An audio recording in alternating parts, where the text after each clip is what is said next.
Lighting is probably the single most important skill you can obtain in 3D. So why do most people not spend time on it? Lighting can change the mood and helps tell a story by guiding the viewer's eye. In reality, it's the difference between an expensive camera producing cheap-looking footage and high-quality video. It's the difference between a project where all detail is lost to the void to a clearly readable render that impresses anyone. It's the one single tool that you can use as a 3D artist to really grab someone's attention through a screen. Light and color play a major part in our lives and have been doing so ever since we developed eyes as a species. A very basic example of this is that our brains are wired to think of light as good and dark as bad. It's no coincidence that the dark scares quite a few of us.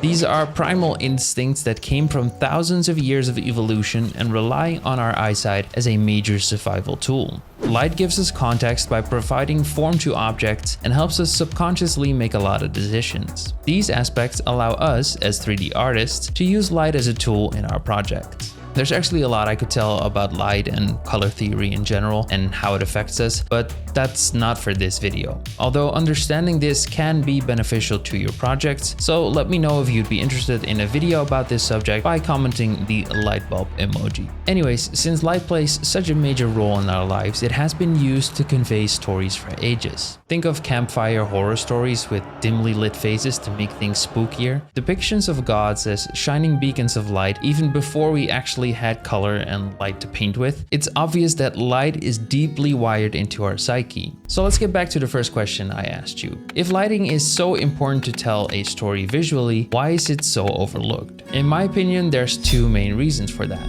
For one, it isn't easy to do, so people rather just forget about it. And secondly, people settle on using only realistic light, like for example, a single sun lamp for an outdoor scene. Now, this sort of makes sense in your head, right? But if you work on an actual video production, however, there will usually be someone called a gaffer, and their sole responsibility is to create aesthetic lighting to fit the shot that is being filmed. In my previous job as an art director, I worked with quite a few gaffers, and one of the things that always stuck with me is that even in outdoor daytime scenes with clear skies, gaffers will use additional lights and reflectors to both add, redirect, or remove light from a shot.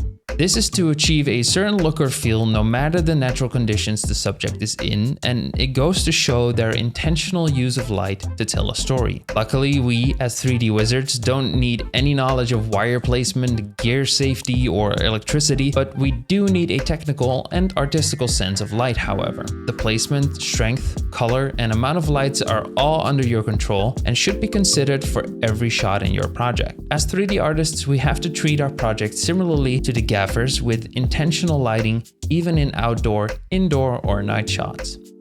In Blender, we can do this through 5 types of lights: point, sun, spot, area, and emissive. Each of these lights can be used independently and combined, of course, to create lighting in your scenes. With Blender 4.0, we've gotten a new tool called light linking, which allows you to link lights to objects, making it so a lamp can, for example, affect the cube in the scene, but not the underlying floor. It's a crazy useful tool that can be found under the object properties and only works in cycles. By selecting a light, going to the object properties and then shading tab, we can create a new light linking group and simply drag in any object we want to be affected. But we can now simply enable or disable objects with the check marks here. Similarly, you can also add a shadow linking group to the light and exclude certain objects from casting shadows. So using this new tool, we can take light and use it to our advantage. We can use it to send our viewer's eye in a certain direction, an amazing feature that is unique to 3D workflows and something I promise any gaffer would be incredibly jealous of. Having said that,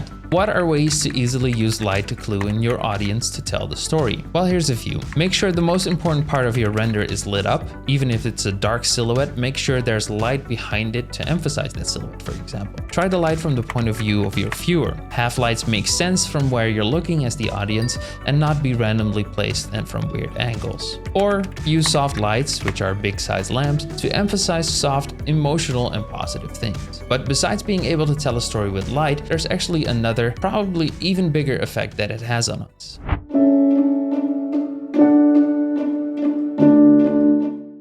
I don't really know what it is yet. My dad used to always write about his life, but he had stories. He sailed around Antarctica. He was a war reporter. He had lovers. So how did that shot make you feel? Personally, I got a warm and fuzzy feeling from it.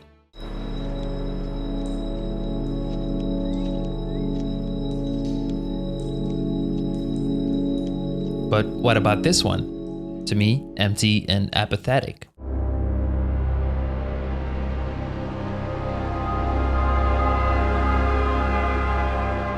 Or maybe this one, scary and ominous. There's been many studies into color and how colors have an effect on us as humans. And guess what? Light lets us perceive color, which is why black is just an absence of color, or light if you will. And similarly to how light and dark are good and evil, we have lots of predispositions when it comes to color too. And again, we can use these to set the mood, literally. As I said before, there's a lot of effects that color have on us, but the most simple ones are warm and cool tones, or red and blue.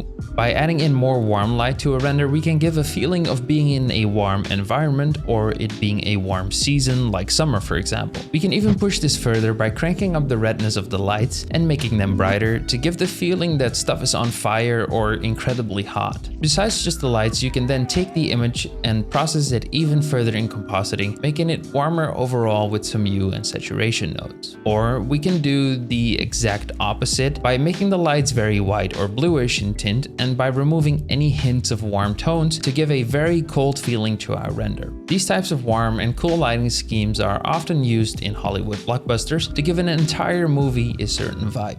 Let me give you some examples and explain. Throughout the movie Her, there's only warm, soft tones to emphasize the warm and happy feelings of joy and love, with constant, vibrant reminders of red to really hint towards love, as we generally see red as the color of love. In the movie Blade Runner 2049, we get a lot of neutral tones to show the dystopic nature of the world. It feels very bland and boring, but it's combined with very vibrant neons and weird colors to highlight the alienness and artificialness of the world around the protagonist. And finally, in the movie Sin City, we get a view of an almost comic-style world which is dark and gritty by having everything be in black and white. Two tones on the end of the spectrum, with the use of strong highlights to keep focus on the story's main elements, and the use of an occasional color to make something pop from the screen and really grab your attention. Now, when working on the mood of your project in Blender, you can use both lights and materials to help tell your story. And with the release of Blender 4.0, we've gotten access to better color management through AGX. Compared to Filmic, which is what we had for the last couple of years, AGX gives a lot more true-to-life colors, especially in the highlights, as AGX makes bright areas go towards white, just like an actual camera does, where Filmic sorta took it into these weird neon-esque colors.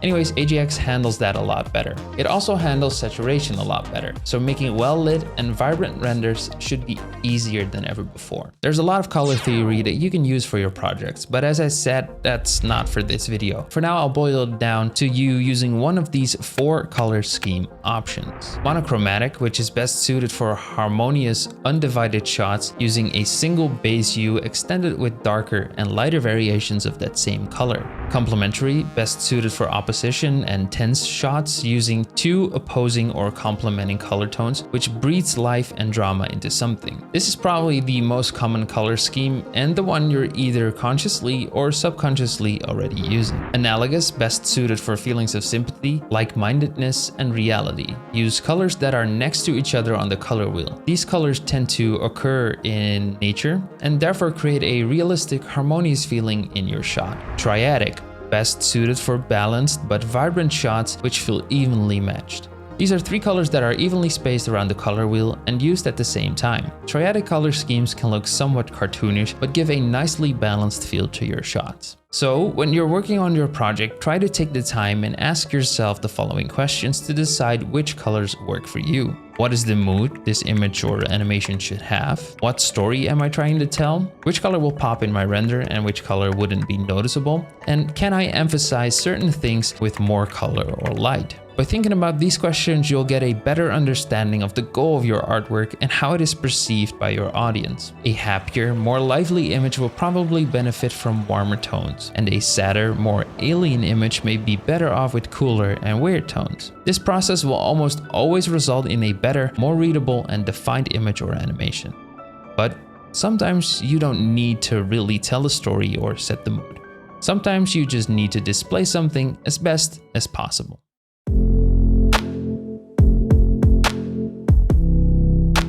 Now, product lighting is one of those cases. Tech products have harder lighting, luxury items like perfume use softer tones and lights, and cars either get extremely artificial or very natural light. Obviously, there's still a bit of a vibe to give when it comes to product, but it's not the main purpose for a lot of them. Product lighting is very different as it's all about highlighting the features of the product. It is there to breathe life and a sense of realness to them.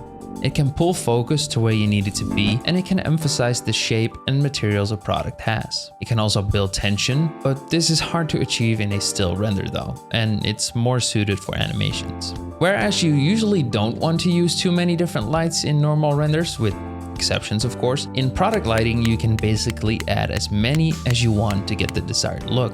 Even better because in 3D we're able to add in these lights, even if it's just emissive planes, in front of our camera and just disable their visibility to the camera in the ray visibility setting. We can also use light linking to make sure the lights don't interfere or light up areas we don't want to. And finally, we can easily direct them to our target automatically by adding a track to constraint. This will ensure that your light always points to your desired target and will make rotating it for the perfect look super easy. All things that in real life would be very difficult and time-consuming to do, which are extremely easy in 3D. As with using lights to tell a story or to set the mood though, getting the right look comes down to a matter of experience and practice, and above all copying what's already been done by professional companies. Think of amazing product renders by Apple, Bang & Olufsen, or any other top design brand. For some great examples by a professional company, I recommend you check out xo3d.co.uk, who have amazing projects which you can use as inspiration. One of the main things that product renders tend to have issues with though is the CG look of lights in Blender. This is a natural side effect of the shapes of the lights, resulting in harsh and sometimes weird reflections. And although sharper lights aren't an issue for product lighting, the very sharp reflections they produce do feel unnatural. Luckily, there are several ways we can get around this. The first is only applicable in some scenarios and is really easy to implement. Just select your light and in the object properties, go down to visibility and disable the glossy ray visibility. This will remove the reflection altogether, which fixes the issue, but at the same time creates a new one, as this looks kinda weird on more reflective surfaces since you would still expect to see a reflection from a lamp in the real world. Therefore, the second option is to just not use Blender's lights at all, but instead only opt to use planes with an emissive material. If I add in a plane and place it similarly to the area light and give it some emissive strength, the result will be pretty much the same. But here's the trick.